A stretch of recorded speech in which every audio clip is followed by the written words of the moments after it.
Hello, it's Mark here from Yokel Bear Reads, back after a little bit of a break because work got a little bit busy for a while. But I'm back and I'm reviewing and I'm reading and all kinds of things. Today, this is a bit off the cuff. I've not really written anything down for this. I haven't scripted anything or whatever, but I'm just going to do an off the cuff book review of a book that I actually didn't finish. And that book is White by Bret Easton Ellis. I was really looking forward to this being published. I'm a big fan of a lot of what Bret Easton Ellis has written up till now.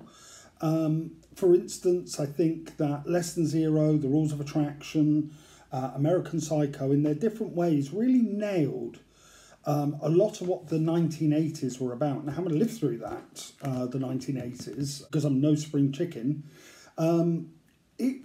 I think he really did get a sense of some of the alienation, some of the kind of, the problems of the 80s involving money and that kind of whole, that people trying to get rich as quick as they can and stuff like that.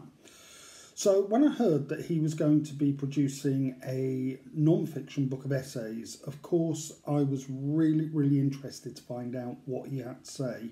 I've listened to some of his podcasts and they can be quite interesting. It's not my favourite podcasts of that kind of genre, I've got to say. But, I have listened to a few and sometimes there's some interesting stuff. So when this was published, I literally bought it the first day that it came out. And as you can see, White isn't really the whole title. I don't know whether you can see that there.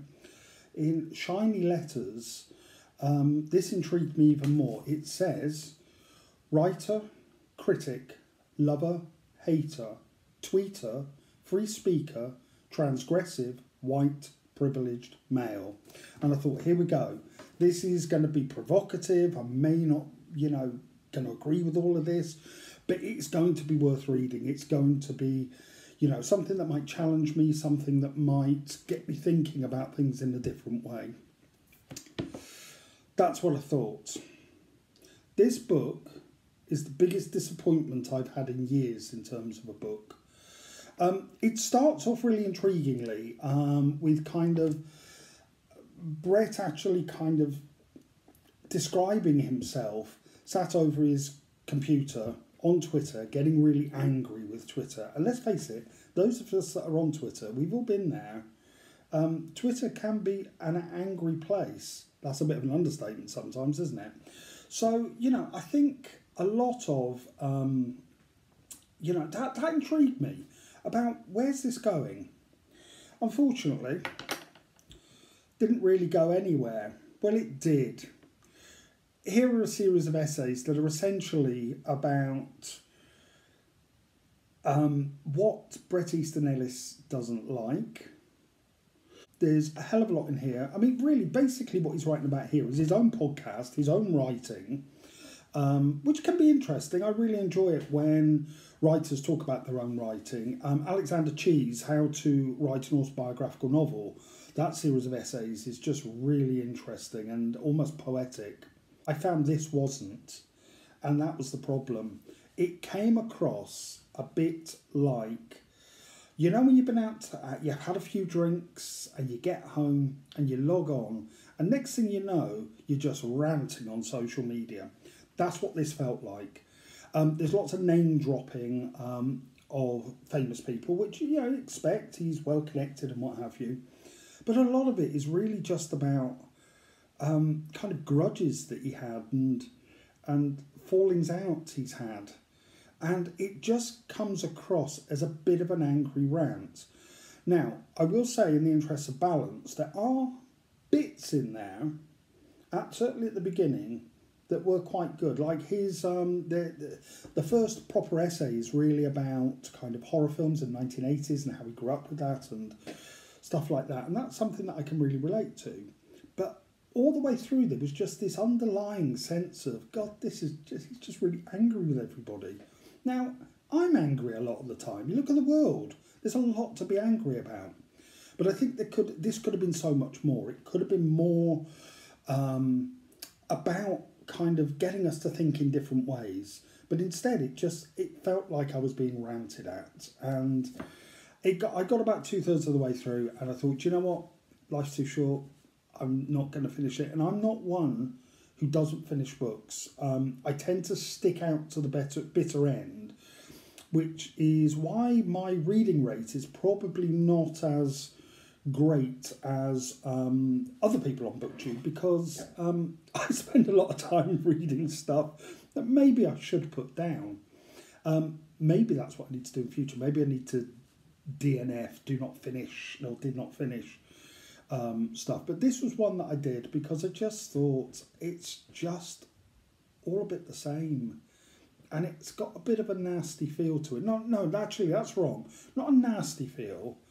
It just didn't really enthuse me, because it felt like he was getting something off of his chest. Now, that's great sometimes, isn't it? You know, if you've got a political view or whatever, I think writers are really good. You know, this whole thing about, writers and celebrities and actors shouldn't get involved with politics and what have you. No, I think the arts should get involved with politics, because everything's political in a way, and I think art should reflect that sometimes. But this didn't come across like this. This wasn't adding to the kind of debate of our time. It was just more letting off steam. Now, again, in the interest of balance, it's quite well written. He knows how to write. I mean, but I just think compared to some of his, some of the fiction that he's written, I think this is a poor imitation of the fiction. And he does write in there about, the difficulties of actually kind of coming up with ideas and just continually writing books, and how difficult he feels, how difficult that feels to him. And I think that's understandable. But I think this tipped over into an edge. I don't want to know about feuds with organisations and stuff like that. I think what I'm going to do with this book, I'm going to put it down. Literally, I'm going to put it down now. I'm going to put this book down, but I'm not kind of going to, take it up the second-hand shop or anything. I think what I want to do with this one is leave it a while, leave it a year maybe, pick it up and see whether I feel differently about it. I suspect I won't, but, I think it's worth it. I think he's a great author, and I will end this by saying that. This isn't just a kind of take-down review of, I don't like him as an author or whatever. I really love Bret Easton Ellis as an author, which is why this was a disappointment. I think it could have been shorter as well. I think it rambled a bit at times, but so am I in this video. But anyway, so Bret Easton Ellis, White, non-fiction series of essays. No, not for me. Or at least not yet. Maybe it will mature. Maybe I'll get to feel a bit like Bret as I get older. I don't know. But anyway, I probably wouldn't recommend it unless you're a real hardcore Bret Easton Ellis fan. But for me, didn't really do anything. Okay, so that's me back with a review. And if you like what you've seen, then please feel free to subscribe, and the little thingies down below, or press that little bell thing if you want to get a notification, because I will be posting more videos over the next few weeks or so. I've got some stuff to do on Pride. I'm going to be reviewing my first Patrick Gale novel in my kind of rereading of everything that Patrick Gale's ever written. And I've got a few other interesting little reviews coming up as well, including something about Bigfoot.